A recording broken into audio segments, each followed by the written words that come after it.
So that's set. I'm now going to come back.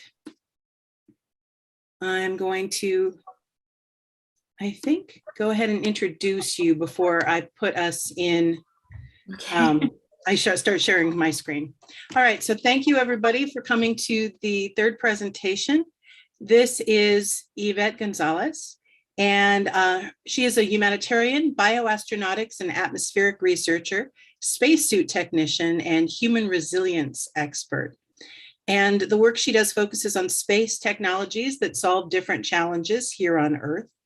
And she carries out research at the International Institute for Astronautical Sciences, IAS, and she leads outreach initiatives connecting marginalized communities to experts, fostering collaborations, and enabling entry points into the industry. She is a 2021 World Women Hour Honoree, and also recently joined the Explorers Club. So good to see you. And I'm going to go ahead and share my screen and go to your presentation. And hopefully this will work the way it needs to. I'm going to try to go in order here. All right. So I'm going into share. I'm going into my Chrome. I've got this open, which is not what I wanted, but I think we have what we need here. And from here, I'm going to go full screen. And hopefully you can see what you need to see. Yeah, all right. I haven't done it this way for a long time, so thank you so much for helping. You're welcome. Thank you so much for inviting me. And I'm so honored to be amongst all these women pioneers, and really happy to share a little bit about the work that I'm doing. And hopefully today, even after the session, if people have questions, feel free to be in touch with me. As she said, I'm working for the International Institute for Astronautical Sciences. And this title is really not an exaggeration. This is what we're doing together as a community. Next slide. This institute is based out of Colorado, but we actually don't have any activities in Colorado. We do this internationally. And our vision, and really our mission, is to ensure equity and then access to space, STEM, research, science, and ultimately, and hopefully, research in space on a space flight. And to do that, we really are transforming the way that we're thinking around space science. Next slide. But I wanted to let you know a little bit about my story, because in fact, to create this diverse pipeline of today's astronaut, we really are building a community that comes from all corners of the world, has different disciplines, and it has different years of experience. And so next slide. My origin story is really that I was young, growing up on the border of Texas, and I really wanted to go to space, and I believed in it. But at the time, I thought I had to be a fighter pilot and have a career in the military, and that's not what I wanted. I wanted to work at large. I wanted to be in other cultures. I wanted to learn about different communities. Next slide. And I started in countries like Afghanistan, Congo, Somalia. And in these, I was learning what human resilience was, what it was to thrive as a human being, and what it was to come together as community around really acute incidents, whether that was post-conflict, active conflict and war. Next slide. Epidemiological outbreak, which is very significant today. And natural disasters. And so what do we as humans do collectively around our living existence and our lived experience when we have to face these acute contexts? And so in a lot of these environments, I was in extreme or isolated situations or in extremely high tense. And it became apparent that I wanted to do more with that skill set than I was doing. And even though I continue to do this today, I started to ask my community of peers, how else can I contribute? What can I do from these 20 years of working in all these countries and being exposed to this kind of spectrum of human experience? And what else can I do with that that's meaningful? Next slide. And a friend of mine had been 3D printing health tools in Haiti And she ended up helping to create the first 3D printer that was sent to the ISS. And she invited me to have a conversation with her and her community. And she said, I think you might want to come back to space. This is what you dreamt of when you were small. And there's an opportune moment, and this is 2017, where you can shift back if this is what you still are passionate about. And there is a place for you to make a role here and contribute. Next slide. And so obviously I was completely astounded that I could take all of that experience and I could come back to what my childhood dream was and contribute in a meaningful way. And she pointed me to the Institute, to IIS. And she said, try the first class, the fundamentals of astronautics, see what you think. What I didn't realize was what an astounding community I was entering. And I didn't know who I was going to be working with until I was there. And you see the websites, you read the literature. And when I started, they offered, can you do the whole program if you are interested and passionate and want to conduct research with us?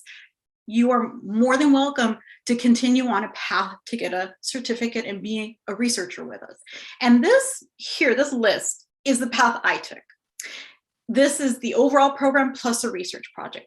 But anyone in the program can study aeronomy as an individual path, space medicine, flight test engineering, space education. And so there are many paths you can take depending on what your interest is and your background. Next slide. So I began my journey of taking these incremental courses, and it all starts and circles around bioastronautics, which is the experience of the human within not just a spacesuit, because that is part of it, but within also the ability to look at human factors. What is our experience with each other? What is our experience working together? What's our decision-making capacity as we explore not just space, but science on Earth? And then how is that meaningful? So here we have introductory courses to donning and doffing the spacesuit, being in a simulator, and doing aerobatic flight. Next slide. But we also come together and we learn some of the training that would be traditional for a career astronaut, for NASA, ESA, JAXA. And going through that training really elevated the fidelity of what we were doing. And it really made us all kind of stop and say, this is much more high integrity than we thought initially coming into the program. And so we have to build something from this. Next slide. And so we continue to take courses that are really training us in these extreme environments with skill sets that are very specific to whether you're going to do suborbital, orbital, or even deep space exploration and science.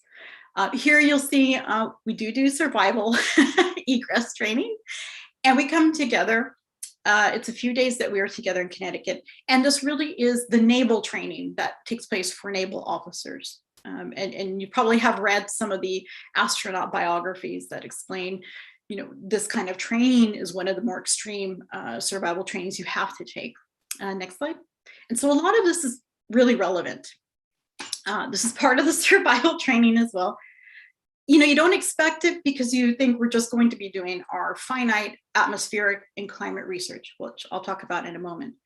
Or I'm just studying how to thrive within a pressurized spacesuit environment, and then how to manipulate a space environment, a simulator, an aircraft.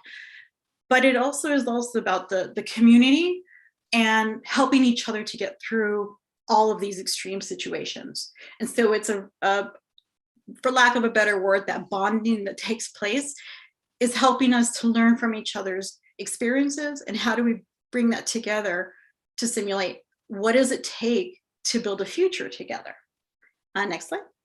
And so while we're building these individual skills, we are actually doing multiple science experiments, and we're doing multiple levels of what I call anthropological aspects of what we're doing, or human factors.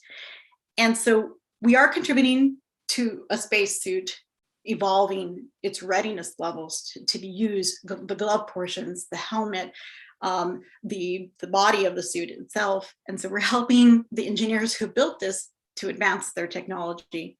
And as you saw, probably this spacesuit company now is acquired into an engineering company. And so it was very exciting this year for them to announce that. Next slide. But many of us are still dreamers. I mean, we want to go to space. We want to have that experience, but we're not doing it for the luxury of doing it. We're doing it because we think we have something valuable. And much like our microgravity campaigns, we have these every year. Part of being able to contribute and to participate in microgravity experimentation is you have to justify why the investment for the money and the time is worthy of that experiment. What is it that you're conducting that necessitates this environment? And so when we prepare payloads to fly to space, similarly, we have to have long conversations about how do we justify why this needs to be there? It's not for the novelty, but what does it mean? And when it comes back, what do we do with it? And how do we teach from that? And how do we share that? So it's a very critical part of what we're doing to train. Next slide. And this is a little video. Let me see if it play. A little bit choppy, but this microgravity flight is with Kelly Girardi, you'll see there, and Joey Corso. We're doing 22 experiments. Some are food, some are fluid dynamics. I have an asteroid for rotating body experiment, and these are coming from partners and individuals in our community. Next slide. And sometimes we're tethered down so that we can do the experiments, and then sometimes we're free floating. And since we do these annually, we're able to really advance research and technology quickly. And of course, there's the exploration. What do we do about tools and enhancing innovative and creative processes around collecting samples, making sure that we have something that's more enabled for a pressurized spacesuit environment that works with gloves, and that is even easier and makes it more efficient for an astronaut on the lunar surface to collect samples. And then how do we study that together? And so this is actually the Apollo training site in Flagstaff, Arizona. And we have the opportunity to work with the NASA geoscience trainer, Dr. Jose Hurtado, who's based in UTEP in El Paso, Texas, which is also my hometown. Next slide. And what we do is we design, build, and test in Flagstaff. And then a few months later, we go to Montreal with the Canadian Space Agency, and we test those same tools in an EVA spacesuit that you see here, the white suit. And in this environment, we have a gravity offset contraption, and it's in the lunar yard at the Canadian Space Agency. And here we test lunar, Martian, and microgravity. So we test the tools actually in the lunar yard, and to see if we have dexterity, if it's possible, how efficient they are. But then we also get in the spacesuit and we have a mock-up of the ISS, and then we're the ability to work through problem solving in that way. Next slide. In all of these experiences, we make sure that the justification for what we're doing, the validation for all of our testing means something bigger than us. And so this community really came together because we all also believe in a paradigm shift. I think we see that now. You know, you see all of the space flights, you see commercial space flight really launched, and we have a community of passionate people, scientists, engineers, civil rights advocates. You have very non-traditional backgrounds coming together because we recognize, one, on Earth, we are facing a climate crisis. Two, we have access and facilities to do research to have solutions around that. We know space is still a privilege, and we are actively working to find out how do we create access through that. What does it mean? How many years from now will it be? This pipeline of astronauts now has penetrated that boundary. And we're offering experiential learning, hands-on, in the field, high integrity and high fidelity. And so our science and research outcomes are extremely valid. Next slide. What this also means is that beyond the training, beyond the field campaigns, we have the opportunity to share that. So we've created 4 outreach initiatives. Here I have 3. We have the research capabilities. Possum 13 is an outreach initiative for young girls. So outside of the work that we're doing, we're also volunteering as ambassadors to encourage young women and students around the world for microgravity challenge. And they have the opportunity to fly their work with us on our microgravity flights, and mentorship. The Out Astronaut project is actively selecting every few years an LGBTQ plus representative who goes through the program and then is then successfully into the pipeline of astronauts who will fly in suborbit. And then we have Space for All Nations. This one is also out of the fact that over 52 countries are represented today in our program. And we offer MOU agreements. We just signed one and we'll announce it soon with Portugal Space Agency. And these agreements are linking emerging nations and marginalized communities who have no space programs to our facilities, to our experts, and to the space agencies where we work. And we are building out access for them to do their research and to have the ability to connect into the industry. Next slide. And so you probably saw earlier last year in June, we announced our first researcher that will fly. This year we will announce the next few researchers. So we were excited to do that because this is really the first time that there's an industry sponsored researchers that will be going up. And so what this means is that the face of our pipeline of astronauts isn't typical. It is something that we're completely pioneering. It is new and it is everyone. And that's what we're hoping, that it's going to show the world that you can come into this institute with passion, excitement, and ability, and you can contribute. And then we can actually put you through the process and you can eventually fly. And she has a non-traditional background, which is she's an incredibly talented researcher. And now she's our first payload specialist that will be flying with Virgin Galactic. Next slide. We also don't do this alone. We have a lot of support from the community. And even though we have a large board of advisors, we uniquely are supported by Winston Scott and Nicole Stott and other astronauts who are supporting us. And it's good to have that industry connection because Winston will sit, this last 5 weeks, he's been with all of our new cohorts. He's part of imparting that experience and in encouraging the future astronaut flyers and payload specialists so that they understand the history of what this means. Next slide. So it feels good to know that we have like this, not just non-traditional, but we have traditional access to space and professionals that can help shape the training for us. Here I just want to show you, I mean, our community hails from all over the world, but it is so diverse. You have medical doctors, nurses. Here pictured on the right is one of our newest members, and she is a Nobel Peace Prize nominee and a civil rights advocate. We have engineers, military. I mean, it is incredible the amount of power in these people that come together. And we are forging new science together. So as we develop that long-term ability to go to space, it's also who represents us and how do we represent the world. Next slide. So I hope at least that was a taste of kind of what someone would go through the program and what we're trying to attain together as a community.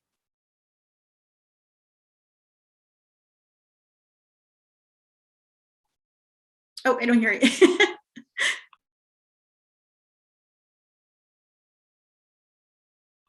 I think you're still on mute. It would help if I was unmuted, yes. I thanked you very, very much for your presentation. And there is a message or a question in the chat. And this is from Robert. I'm sorry, Robert. I'm sure that I'm not the first person to struggle a little bit with Baldiga, I hope. And he says, accepting employing space travel as a vehicle to run away from our poisoned planet. Please cite an example of the climate crisis R&D you're involved with. Thank you for your efforts and your presentation today. Well, Robert, thank you for the question, and it's very important. There are so many. I will share the ones that I'm part of. I'm in several different research projects. I'm working specifically with noctilucent cloud topography right now. And what we're doing is there's a community of citizen scientists who are helping me, and a small team of researchers, like a subset of the whole community. And we are tracking these high upper atmospheric clouds to see if they will be future indicators or prove that they are future indicators of climate change. Michelle's conversation this morning was actually exactly what some of our researchers do and part of our team. The high balloon and the high altitude balloon experiments that have taken place for 7 years with our community are part of mapping that against AIMS, which is a NASA project, and then our own high altitude flights, which we do with the Canadian Air Force. And we're mapping all that with ground observation. And so as we map that out, every year it's changing, and that high condensation of carbon dioxide and methane, if we can trace that and if it can be proven, one of those is there an ability to use that indicator as part of a larger subset of strategies for climate mitigation, and especially for personally, because I'm interested also, high latitude communities and indigenous communities. So if you want to learn more, I mean, please email me, but that's part of actually why the Institute started. It was the PMC Turbo, which is the high altitude balloon experiments for upper atmospheric science. I hope that answered your question, Robert. He says thanks in the chat. So I think that's it. Are there other questions? That was the first one I saw. Okay. And so I could go ahead and ask some myself. Sure. One of the things your work is making me think of, and I'll say it was interesting when you brought up Nicole Stott, because Nicole Stott is a former keynote of Roger That. And I know her, and she is very optimistic, very focused on kind of saving the planet. She has a new book that's out that really is trying to encourage people not to give up on things. And I was curious, in your experience working with different people involved in space exploration, involved in environmental concerns, how do you see those groups intersecting, and what kind of links do you think are there? You know, the short answer is yes, I see them intersecting. And what's interesting is that I think we ask that question every day. I think it's in our face, especially since COVID. We've had a lot of this conversation around eco-anxiety. And I think it's prevalent looking at the younger generations and saying, okay, they have creative ideas. They are faced with a huge dilemma. We are still facing that ourselves. And I think this crossover of climate consciousness, environmental activism is just that. We feel like we have the tools, and I see this amongst all our peers, that when you have the tools to act, when you have the resources and access to information and resources, it empowers you to be part of something. And I think that helps with making sure you don't feel like this is a problem that I'm external from. This is something that I can be part of. And so my experience has been that people are happy to know, oh, I can talk to you, I can email your team, oh, I can work with your team, oh, you have facilities where I can do my research, or I've never done research, can I be part of your research? Absolutely. And we've had a lot of people introduced to climate research and atmospheric research who have no history with it, but just were really passionate about contributing and really wanted to, and had the energy and the dedication to do so. And we welcome them in. And quite frankly, it has helped us to be even more creative about solutions. So that's where I've seen everything coming together. Thank you. I'll open it up for questions again. If not, I've got another one. I don't know, we've got, for some reason this morning, everybody's just like very focused on listening and not asking too many things, but they're there. One thing that I have come across when talking to people is kind of an expectation among some people who aren't super familiar with space, who see folks like Elon Musk, Jeff Bezos, And their impression is that what we're talking about with space exploration is a way for rich people to abandon a dying planet and go to planet B. And I wondered if you could speak to that idea, where the idea that space travel maybe shouldn't be supported because it's just a way for certain elite people to escape. I don't know if you saw the movie Don't Look Up, but you know what I'm talking about from then. And so how do you respond to that kind of notion? Oh, that's so good. And I think it's important. I think we're all asking ourselves, more and more, why are we investing time, money, resources, and our existential concerns in so many different ways? And you question that behavior. And I think it's great to question that because it makes us better humans and it makes us better individuals. And I hope that we always question that. I think that everything that has been taking place to make space possible, remember, we're not on Mars right now. We're not living on the moon right now. And we are dealing, quite frankly, we're affronted with this climate catastrophe. And I call it that because it's no longer when it's going to happen, it's happening today. Now, I was born the year Voyager took off. So I was discovering space in real time, I would say. At least my generation was, Saturn and Neptune and Pluto, and these images were new, and they were new to the world. And so I was excited about the prospect of learning from that, and I still am. And I think this community coming together, not just the IIS community, but our community at large, space enthusiasts, space industry. When you look at the different aspects, so much good can come from technology.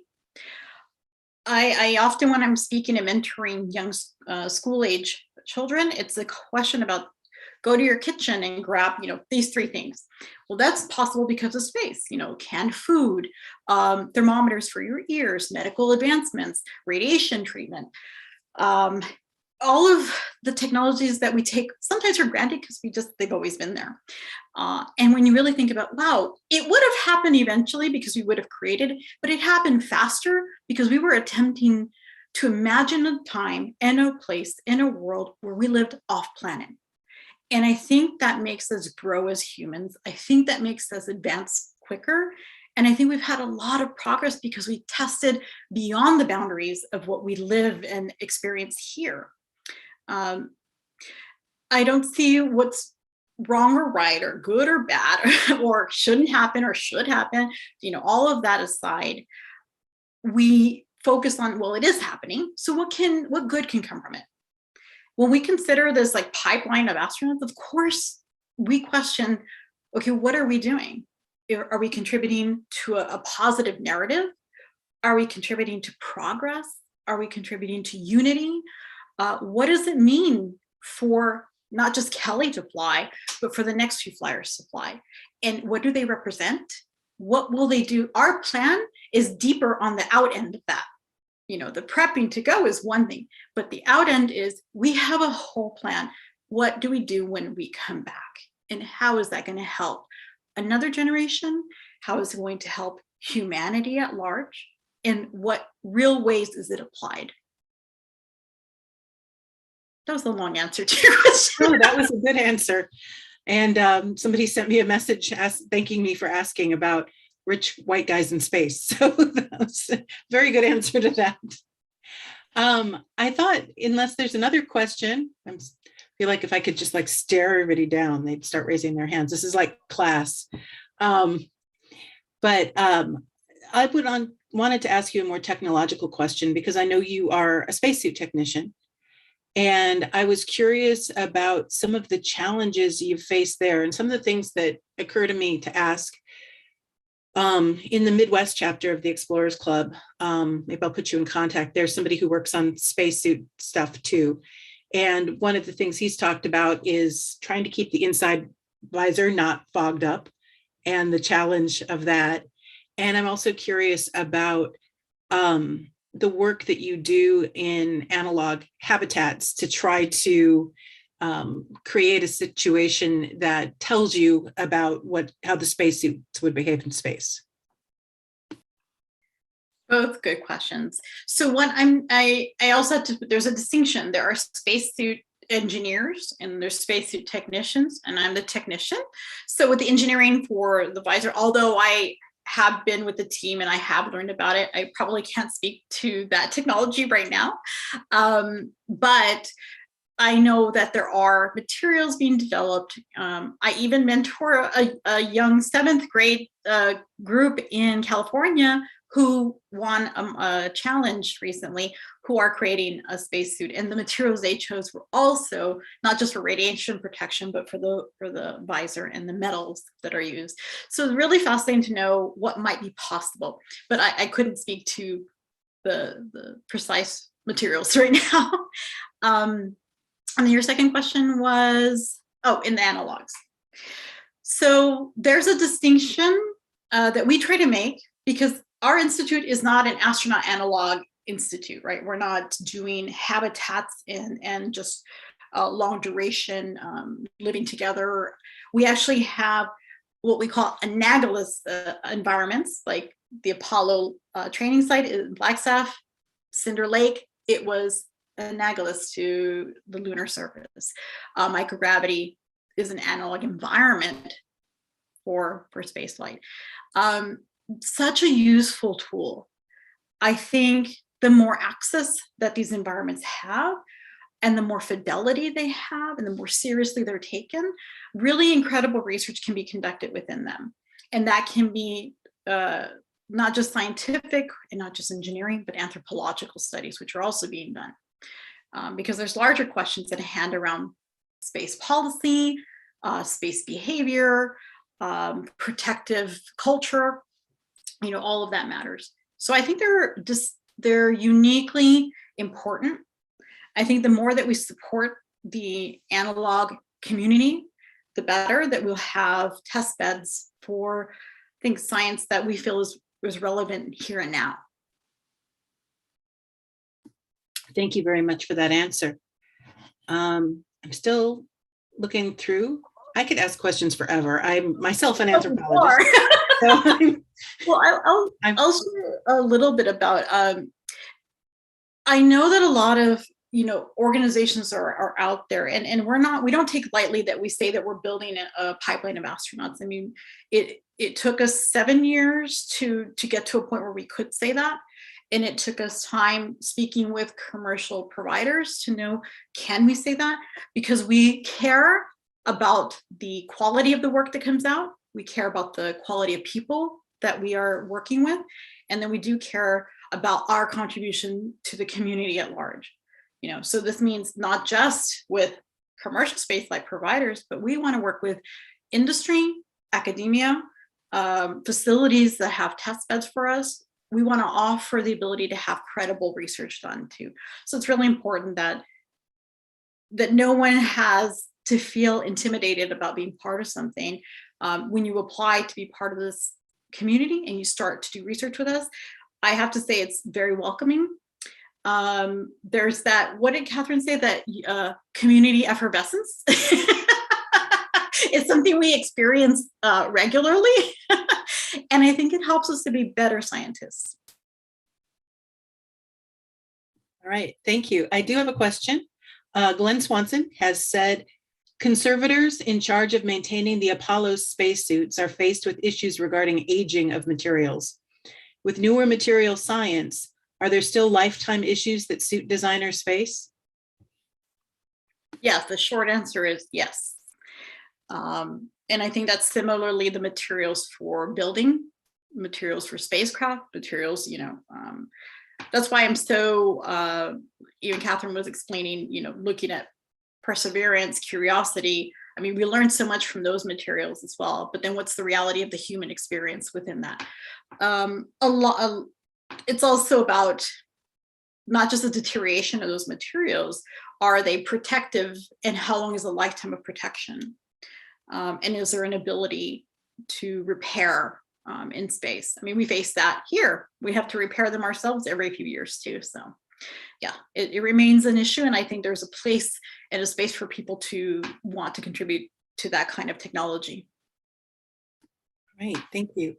And I had a question that kind of hits home for us here at Roger, that we try to do a lot of outreach in the community, especially with younger people. And you had talked about one of your outreach programs was directed at girls specifically. I was wondering if you had any advice for getting younger kids who did not necessarily grow up with constant space missions the way that some of us did, where it was, you had Mercury, you had Gemini, you had Apollo, and then you had the space shuttle era. And for some of us, there was a lot of space going on all the time, and it became part of popular culture. I don't know that kids now are quite getting as much of that. And how have you gone about reaching out to some of these younger potential people who could end up being astronauts and other people who work with space in the future? That's so important because, in fact, I didn't tell my personal story, and some of my colleagues as well. I mean, we come from resource poor, marginalized communities. My background, I'm Native American and Mexican, and I grew up on the border of the United States and Mexico. And although I was growing up in an area that was near White Sands Missile Range, and although I had some relatives commuting to White Sands and working on NASA contracts, I was not aware. And even though my dad also worked on a NASA contract at one point, the distance between me and watching an astronaut on TV was huge. I thought that's for superpowers, people with superpowers, and that's removed from my community, because on a daily basis, people are facing and children are facing different circumstances. I've seen and observed my team, and they all come from varying backgrounds. And I think there's a lot of empathy for access to information first and foremost. Where do people get their information and how do they get it? That is one of the most debilitating barriers across the world. I've worked in Somalia, in Congo, in Mauritania, in Afghanistan, and it is the uniquely common factor that access to information is the first thing you learn about how a community is building its resilience. Do they have radio? Do they have TV? Are they being monitored? Is the information being blocked? And once you understand where people are getting their information in Indonesia, Ghana, Zambia, then you understand how you have an entry point. We do a lot of outreach through connections, our own personal connections. Our community was on Clubhouse for a while. We were making connections with people in Africa and Asia, and that led to a huge boom in our relationships. So the ability of us individually to be active in conferences, networking with everybody here, like I will grab names from here and I will go on LinkedIn and I will connect and say, I saw you at the conference. And then do you have communities that are interested in outreach? Or call me if there's students. It's an active role of our researchers to seek out these communities. And when they reach out to us, it's also about, okay, what's your Wi-Fi capability? How often can you have access? What other ways are you getting information? And who is your champion? Who is your advocate for that? And we will work with you to make that happen. I mean, I would like to say in a day and age where I see Starlink like fly over every night, and we're on Wi-Fi right now, that everybody has that, but it's a privilege. And so we're aware. It's very well said, and it's very admirable work. I really appreciate hearing from you and hearing about what you do today and having you reach out. I don't know if there are other questions or anything that you would like to have been asked that you like to answer in particular. No, I'm just, we are open year round. Our activities take place every year. We're annual. So someone can do our program certificate in 1 year and then be part of our community, or you can take 6 years because you work and you have a family. And we have such a wide array of community members. I think some of our most active members are mothers of 3 and have full-time jobs. And so we really embrace and welcome more diversity and more perspectives. And just really, if you're interested, please don't hesitate. I mean, the people on the other end of our info at astronauticinstitute.org are people, and we have open arms. We definitely have in our community some extremely experienced, really incredible human beings, but they want to give it away. They want to share that. They want to pay it forward. There's such a wonderful community here, especially for someone starting out or crossing over from another industry, or someone in the industry who's like, okay, I need a different way to do this. Please let us know. I mean, we're willing to help create that. I do have a comment. Your website was in the PowerPoint, but is there a clickable link we could put in the chat? Oh yeah, let me put it here for you. Well, I can't type fast, but actually you're a writer, so it's astronauticinstitute.org. Okay. That should work. Yeah. I see it, and that went to me, so I will go ahead and share it with everybody. Thank you very much for that. I have to make sure not to just send it back to you. There we go. Yeah, and that one, that's where you can learn about all our courses. You can take one at a time, or if you're just interested in partnering on research, you don't have to take a course. You can ask, what you're interested in. Like Robert, your question was very relevant. If you want to contribute to climate and atmospheric research, we have plenty. That was one I gave you of what I'm working on, but we work with indigenous communities. We work with polar communities, Arctic. We work throughout Portugal, Africa. Like there's constantly something being done that's, accessible. Great. Well, thank you very much, Yvette Gonzalez. We are very happy to have you speak today at Roger That. And bravo to very informative research from Kin Ma in the chat. So very much enjoyed your presentation and very grateful for the work you do. And there's Kin. And it's just been wonderful. Thank you so much. Thank you for having me, and thank you for the opportunity to share about something different that's happening. I mean, I think a lot of people are very humble about the work they're doing, but there's so much, like you said, if you want to connect the outreach communities, more than happy to do that with you as well. All right. Thank you. I'm not putting people into a breakout room anymore. We're adjusting. But there will be a slideshow that comes on in just a few moments with more information about everything. And now we have art from the Grand Valley State University illustration department, and they have sent us some art that represents women and space. So that'll be rotating along with everything else now. Once again, thanks very much, and we will see you soon. Bye, thank you. Bye-bye.